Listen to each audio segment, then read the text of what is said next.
오늘 우리가 성찬 예배를 드립니다. 우리가 매달 첫 주에 성찬 예배를 드립니다. 우리가 그러나 항상 하는 것이라고 하는 그러한 습관이나 그러한 형식적인 그러한 예식이 아니라 오늘 또 이 성찬을 통해서 또 매주 드리는 예배를 통해서 우리가 하나님의 사랑을 다시 한번 확증하고 확인하고 또 감격하는 그러한 예배의 시간이 되기를 다시 한번 말씀으로 기원합니다. 그러기 위해서 오늘은 또 이 요한일서 4장 말씀을 통해서 하나님의 사랑이 무엇인가, 하나님의 사랑이 어떠한 것인가 우리가 다시 한번 생각하는 그러한 시간 되기를 다시 한번 원합니다. 먼저 여러분에게 그 사진 하나 보여드리겠습니다. 얼마 전에 이탈리아에 있는 한 무신론자가 교황에게 편지를 썼다고 합니다. 이 세상에는 신을 믿는 사람도 있고 신을 믿지 아니하는 사람도 있는데, 만약에 신을 믿지 아니하는 그러한 사람이 이 세상에 정말 살면서 양심적으로 착하게 살았다고 하면 그 사람은 신에게 용서를 받을 수 있겠느냐라고 하는 질문이었습니다. 그런 질문에 교황은 그 무신론자의 질문에 이렇게 대답을 해줬다고 합니다. 신앙이 없어도 양심을 지키면 하나님이 신이 자비를 베풀어 주실 것이다 라고 하는 답장을 했는데, 이것을 많은 사람들이 이제 신앙이 없어도 신을 믿지 않아도 이 세상에 살면서 착하게 자기의 양심대로 살면 이제 구원을 얻을 수 있다 라고 하는 그러한 답변으로 다들 많이 받아들였습니다. 그런데 그 답변에 앞서서 무신론자라고 하는 사람이 신이 양심대로 사는 믿지 않는 사람을 용서할 것인가 라고 하는 전제는 무엇입니까? 하나님이 신이 있다는 것 아닙니까? 무신론자지만 믿지 아니하는 사람이 양심대로 살면 구원을 받을 수 있겠느냐 라고 하는 그러한 질문을 던진 데는, 내가 신을 믿지 않지만, 내가 신이 없다라고 강조를 하지만 신이 있을 것이다 라고 하는 생각이에요. 참 이게 어리석은 우리의 인간의 모습을 보여주는 것인데, 이 교황의 대답을 듣고서는 이것을 큰 신문 그 잡지에 이 무신론자가 다 알렸습니다. 물론 저는 이 교황이 양심대로 사는 것에 대해서 구원의 문제를 얘기한 거라고는 생각하지 않습니다. 양심대로 착하게 사는 사람을 하나님을 믿지 않았다고 하지만 하나님은 용서하실 수 있다라고 하는 그러한 이야기로 대답한 것으로 저는 압니다. 그런데 많은 사람들이 그것을 잘못 생각을 해서 하나님은 사랑이시기 때문에 자신을 믿든 안 믿든 간에 착하게 살고 선하게 살고 남을 해치지 아니하고 양심에 반하지 않게 사는 사람을 하나님께서 버리시겠느냐?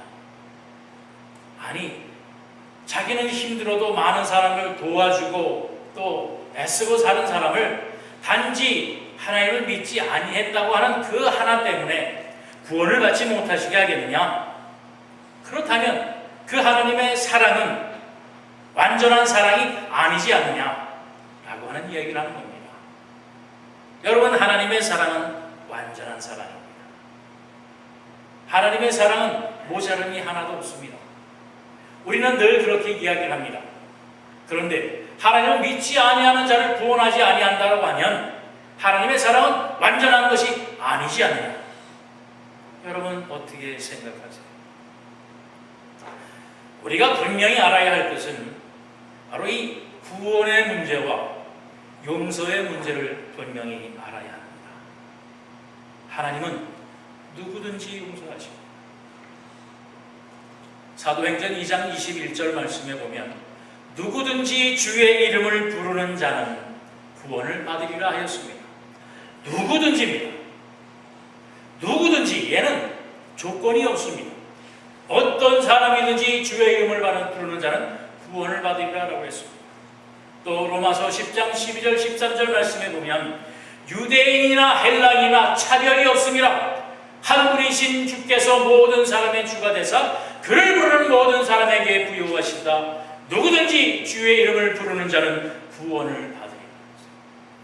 유대인이나 헬라인이나 라고 하는 것은 우리가 지금 말씀한 것과 마찬가지입니다.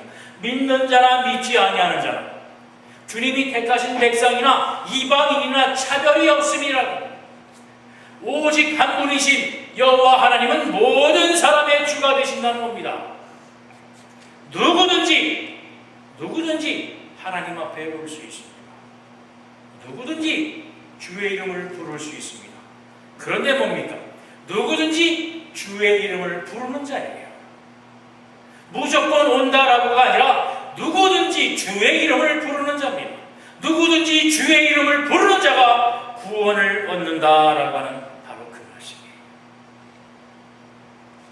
누구든지 올 수 있지만 그 누구든지 중에서 주의 이름을 부르는 자가 구원을 얻게 된다는 사실입니다. 주의 이름을 부른다고 하는 바로 그 의미를 우리는 알잖아요. 그 의미를 우리는 알지만 다시 한 번 더 확실하게 알아야 합니다. 요한복음 10장 7절부터 9절에 보면 예수께서 다시 이르시되 내가 진실로 너희에게 말하노니 나는 양의 문이라. 나보다 먼저 온 자는 다 절도요 강도니 양들이 듣지 아니하였느니라. 내가 문이니 누구든지 나로 말미암아 들어가면 구원을 받고 또 들어가며 나오며 꼴을 얻으리라.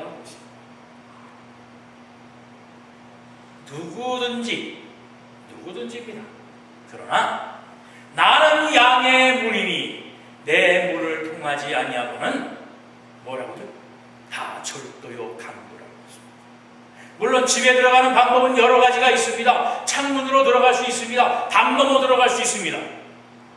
그러나 문을 통하지 아니하고 정문을 통하지 아니하고 들어온 사람은 누구예요? 다 범범이나 강도나 절도자입니다. 오직 정문을 통해서 열리워진 문을 통해서 점잖게 들어와야 그것이 환영받는 사람입니다. 바로 그 문이 누구냐? 바로 예수 그리스도예요. 나는 양의 문이니 나를 통하지 않고는 하나님 앞에 들어올 자가 없느니라, 구원받을 자가 없느니라 라고 하는 바로 그 말씀입니다. 그러지 아니하는 자는 다 절도요 강도들입니다. 절도자와 도둑놈과 강도에겐 뭐가 있습니까? 징계가 있습니다. 벌이 있을 수밖에 없다라고 하는 것이에요. 여러분, 사랑이라고 해서 도둑놈도 사랑하고 살인자도 다 그대로 받아줄 수는 없는 겁니다. 물론 용서는 하십니다. 살인자라고 해서 하나님이 너는 살인자니까 나에게 올 수 없다가 아닙니다. 그 살인자를 용서하시는데 무엇을 통해서 용서하시느냐? 주의 이름을 부르는 주의 사랑 앞에 굴복하는 자에게 용서와 자비로 그를 사랑으로 품어주시는 것이에요. 그리고 하나님은 모든 사람에게 주가 되사 늘 십자가의 복음으로 그들에게 늘 말씀하여 주십니다. 지금 이 땅 위에 예수의 이름을 들어보지 못한 자가 있겠습니까? 정말 세상 땅끝까지 복음이 전파되는 시절입니다.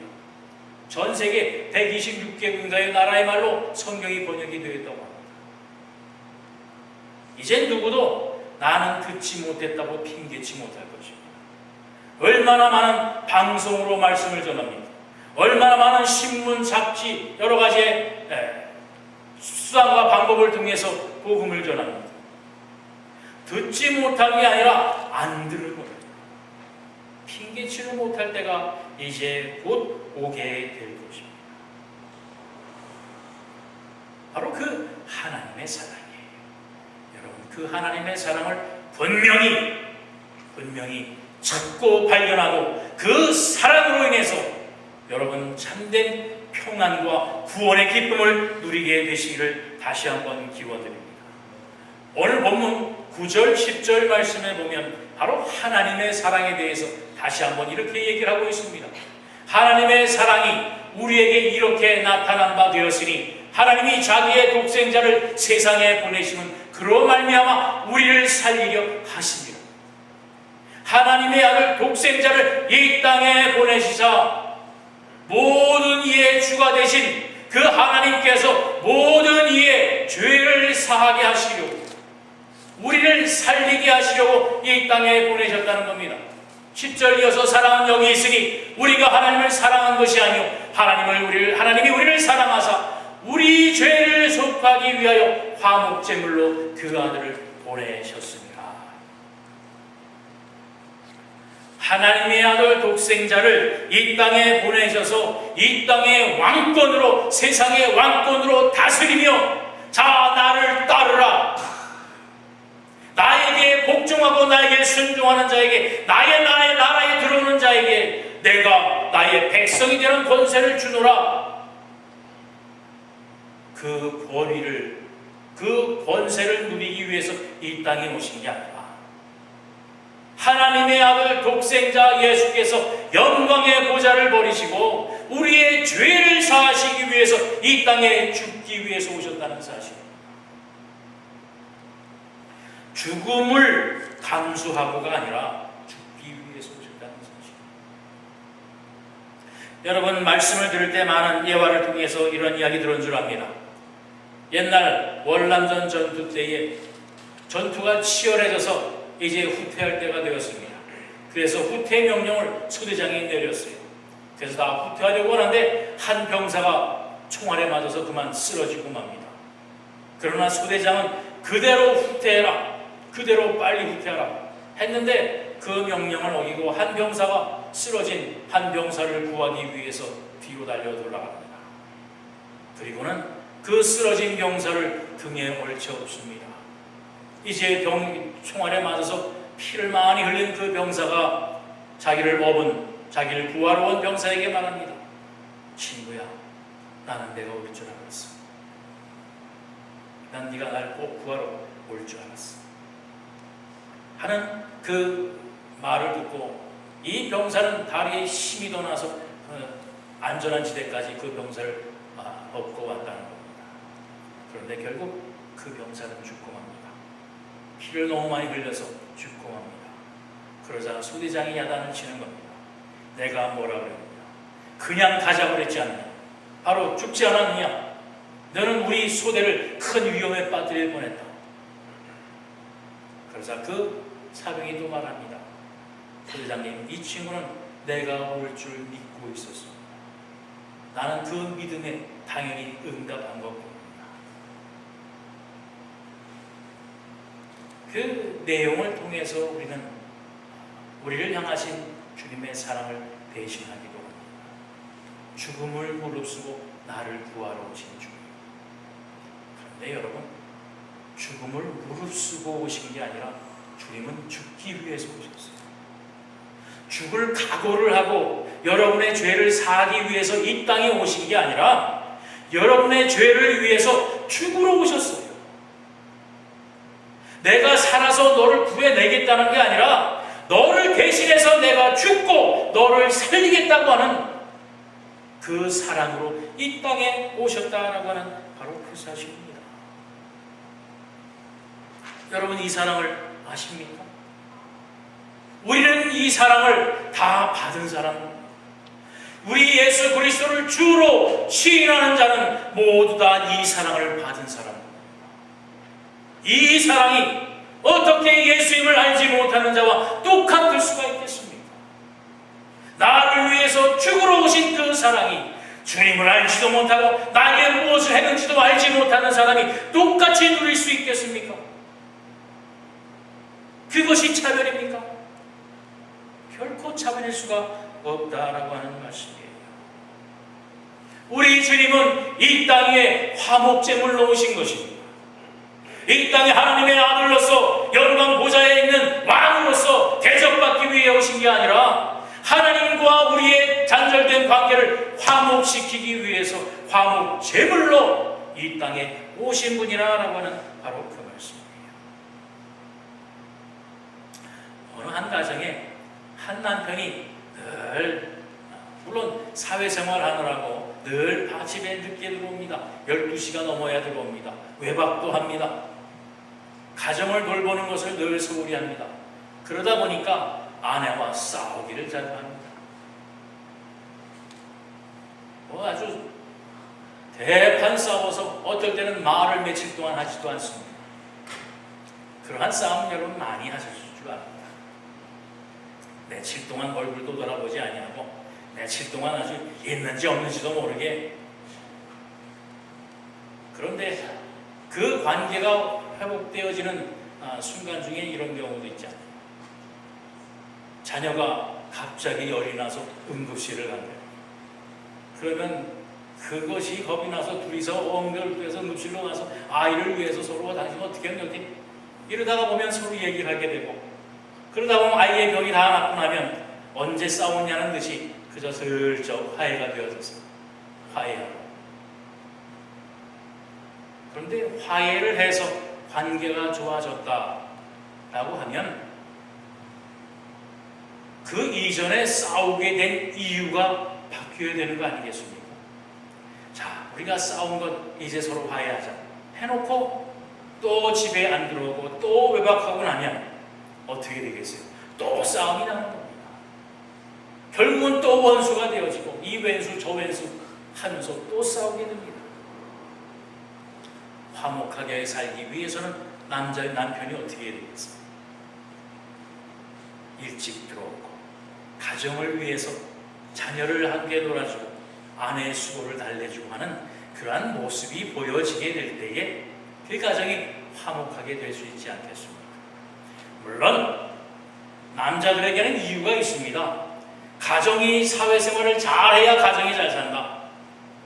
내가 밖에 나가서 인간관계를 잘해야, 그래야 내가 진 것도 하고 또 주변에 많은 소스도 얻어서 잘 살 수 있다. 그런데 여러분, 잘 사는 이유가 뭡니까? 열심히 땀 흘려서 일하는 이유가 뭡니까? 가정의 행복을 위해서 아닙니까? 그런데 가정의 행복이 그것 때문에 무너져 나가고 싸움이 있다고 하면 잘못된 행복 추구하는 것 아니겠습니까? 그렇다면 사회생활을 줄여야 될 것이고 인간관계에 올인하지 말아야 될 것입니다. 첫째가 가정이 되어야 될 것입니다. 가정, 자녀를 사랑하고 아내를 사랑하는 것이 먼저가 되어지게 될 때에 그 가정은 행복해질 수 있다라고 하는 것입니다. 열심히 땀 흘리고 애쓰며 수고하는 이유가 그 목적이 가정의 행복일진데, 아무리 돈이 많이 벌고 아무리 인간관계가 좋다고 해도 가정이 행복하지 않으면 그 모든 것이 다 헛수고라고 얘기합니다.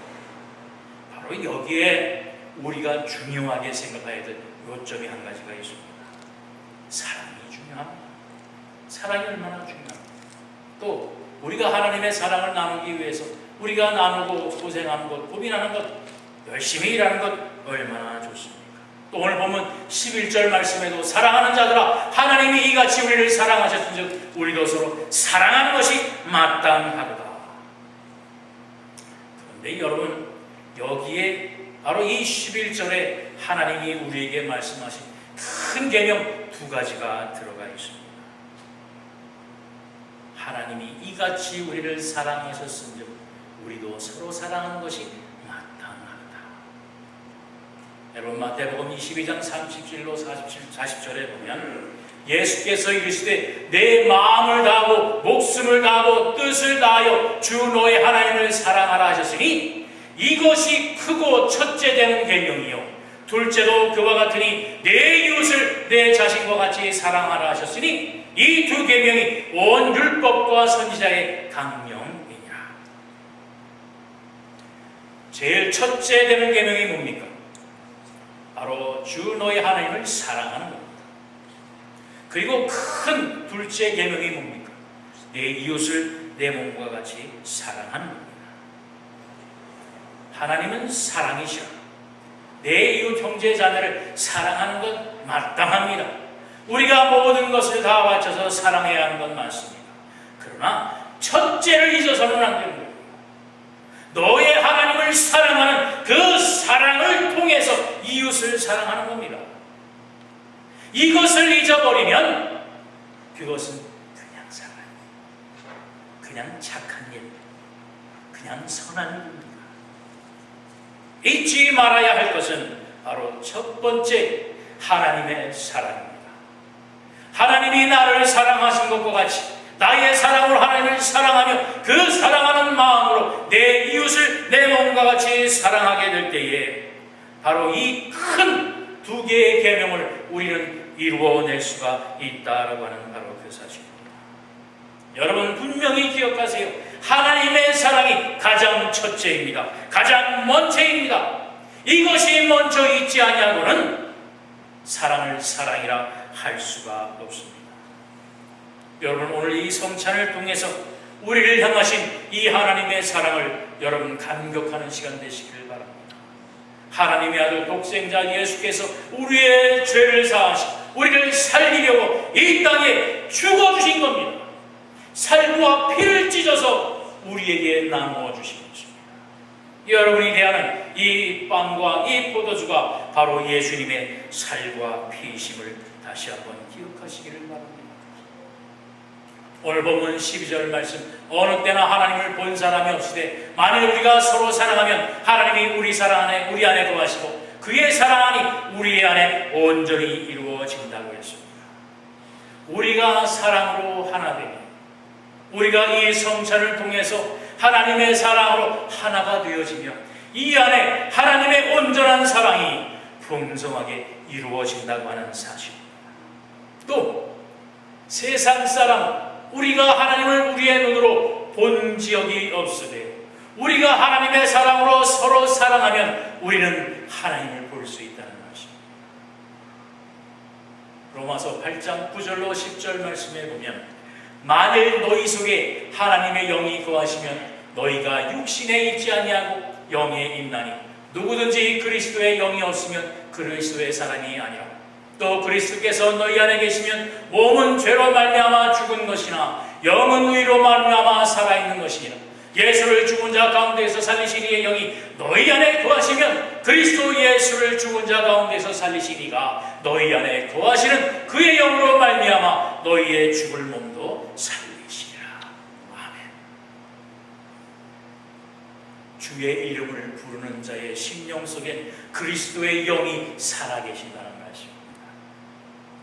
바로 이 하나님의 사랑으로 우리가 서로 사랑하면 우리의 삶의 모습을 통해서 우리의 믿음과 신앙을 통해서 바로 살아계신 그리스도의 모습이 우리를 통해서 살아나신다는 말씀입니다. 대단하지 않습니까? 우리의 죽을 몸은 이 땅에 없을지라도 우리의 영을 통해서 거룩하신 그리스도의 영이, 하나님의 영이 우리 안에 거하시며 우리를 살게 하십니다. 여러분 오늘 이 성찬을 대하실 때에 나를 살리시고 내 안에 거하시는 예수 그리스도의 영이 우리를 살게 하신 그 감격과 거룩함으로 오늘도 성찬을 대하시기를 바랍니다. 우리 안에 참으로 하나님의 주시는 천국 잔치의 기쁨과 감격이 넘치는 거룩한 성찬이 되어지기를 다시 한번 주님의 이름으로 기원드립니다. 다 같이 기도하겠습니다. 사랑의 주님 감사합니다. 오늘 이 성찬을 통하여 우리를 향하신 하나님의 사랑을 다시 한번 대하며 우리의 허물 많고 죄 많은 우리의 삶의 모습에 환불 얻을 수 있도록 인도하신 데를 감사합니다. 우리를 위하여 이 땅에 하나님의 아들 독생자 예수를 보내셔서 우리를 한 나라의 거룩한 성도로 삼아주셔서 이 땅에 사는 동안 아버지의 말씀과 예수 그리스도의 십자가의 벽대를 향하여 살 수 있도록 늘 인도하여 주시고 함께 하시는 은혜를 우리가 감사하며 이 시간 이 거룩한 성찬을 대합니다. 삶에 지쳐서 삶에 실패하여서 아버지 우리의 삶에 오점이 있고 상처가 있고 슬픔이 있습니까? 이 시간 우리 주님의 성찬을 대하기 전에 우리의 모든 고백과 간구를 통하여 우리의 모든 죄악과 실수와 허물을 주 앞에 벗어드리며 다시 한번 거룩함으로 성결함으로 새롭게 하시는 하나님의 놀라우신 은혜를 통하여 이 성찬을 통해 새롭게 되어지는 놀라운 또한 감격이 넘치는 아버지 이 성찬의 시간이 될 수 있도록 인도하여 주셔서 하나님의 사랑으로 넘치는 축복과 은혜와 감격 속에 기뻐하는 이 시간이 되게 하여 주시옵소서. 감사드리며 예수 그리스도의 이름 받들어 간절히 기도하옵나이다. 아멘.